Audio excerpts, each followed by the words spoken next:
Welcome to voice of Telangana. నేను ఈ కంపెనీని ఎలక్ట్రో సర్క్యూట్ సిస్టమ్స్ అనే కంపెనీ 1988 స్టార్ట్ చేశానండి. ఇది కేవలం నేను 83లో చీరాల్లో డిగ్రీ చేసి 85లో మెరట్ యూనివర్సిటీలో ఎంఎస్సీ ఎలక్ట్రానిక్స్ చేసిన తర్వాత నాకు డిగ్రీ చదివేప్పుడే నాకు కలిగిందనమాట. ఏదైనా ఇండస్ట్రీ సైడ్ పనిచేసి ఇండస్ట్రీస్ పెట్టి కొంతమందికి ఉద్యోగాలు ఇవ్వాలనే ఉద్దేశంతో నేను చేయటం మొదలుపెట్టింది. సో అలానే 85 నా స్టడీస్ అయిపోయిన తర్వాత బెంగళూరులో ప్రైవేట్ కంపెనీలో 2 years చేసిన తర్వాత నేను త్వరగా స్టార్ట్ చేయాల్సి వస్తుంది. ఆ రోజుల్లో 88లో నేను హైదరాబాద్లో స్టార్ట్ చేసి డిఆర్డిఓలో ఎంటర్ అయ్యి డిఆర్డిఓతో పాటు ఈసీఎల్, బిఎల్, బీడిఎల్తో చేసుకుంటూ ఒక 10 సంవత్సరాలు పీసీబీ డిజైన్ కానీ పీసీబీ సప్లై చేయడం, కోర్స్ ఇవన్నీ చేయడం జరిగింది. సో కేవలం కంపెనీ ఆ రోజుల్లో నేను పెట్టిన కారణం ఎంప్లాయ్మెంట్ క్రియేట్ చేద్దామని, ఎవ్రీ ఇయర్ కొంత ప్రైవేట్ పీపుల్ తీసుకొచ్చి చేద్దామని తీసుకొచ్చి చేసింది.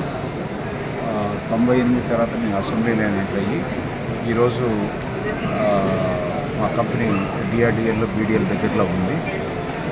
దగ్గర 150 మంది ట్రైనింగ్ పనిచేస్తున్నారు.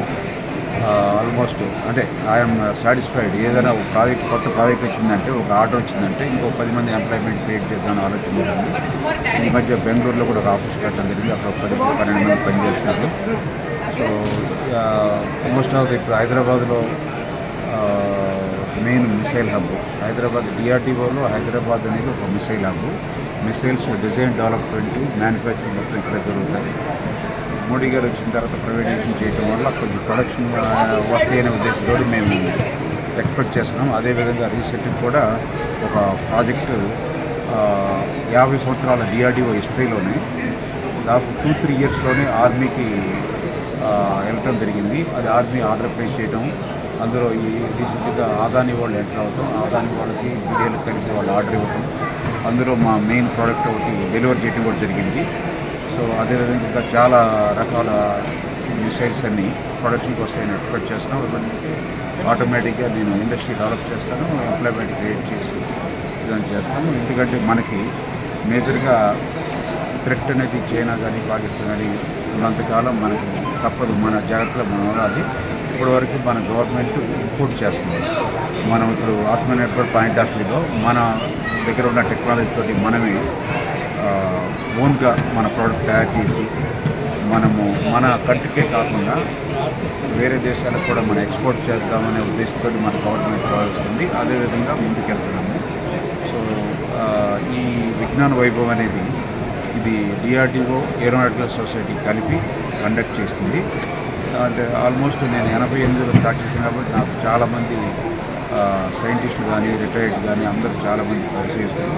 వాళ్ళు కూడా మీరు స్టాల్ పెట్టాలంటే ఇమీడియట్గా నేను యాక్సెప్ట్ చేసి మా ప్రొడక్ట్స్ తోటి కొన్ని ఇక్కడ ఐటమ్స్ తోటి అన్నీ స్టాల్స్ పెట్టడం జరిగింది. అందులో మాది ఇక్కడ డ్రోన్ మిసైల్ అనేది ULPGM అనేది రీసెంట్గా ఆర్మీ నుంచి ఆర్డర్ వచ్చింది బీడిఎల్కి. అందులో ఒక మెయిన్ కంట్రోల్ యాక్చుయేషన్ సిస్టమ్ అనేది ఒకటి మేము డెలివరీ చేయడం జరిగింది. అది వాళ్ళు ఆల్రెడీ మ్యానుఫ్యాక్చరింగ్ చేసి బీడిఎల్ వాళ్ళు ఆర్మీ కూడా డెలివరీ చేశారు రీసెంట్గా. అలానే మా ఇండస్ట్రీలో రకరకాల మిసైల్స్ హైదరాబాద్లో ఆల్మోస్ట్ ఇప్పుడు 50 రకాల ప్రాజెక్ట్స్ రన్నింగ్లో ఉన్నాయండి. When I entered in the DRDL enter అయినప్పుడు అబ్దుల్ కలాం గారు డైరెక్ట్గా ఉండేవాళ్ళు. అప్పుడు ఓన్లీ మన డిఆర్డిఓ తరఫున 5 రకాల మిసైల్సే డెవలప్ చేసేవాళ్ళు. అది అగ్ని, పృథ్వీ, ఆకాష్, త్రిశూల్, నాగ్ అని 5. ఈరోజు దగ్గర 50 రకాల మిసైల్స్ డిజైన్ చేసి డెవలప్ చేసి ప్రొడక్షన్కి వస్తున్నాయి.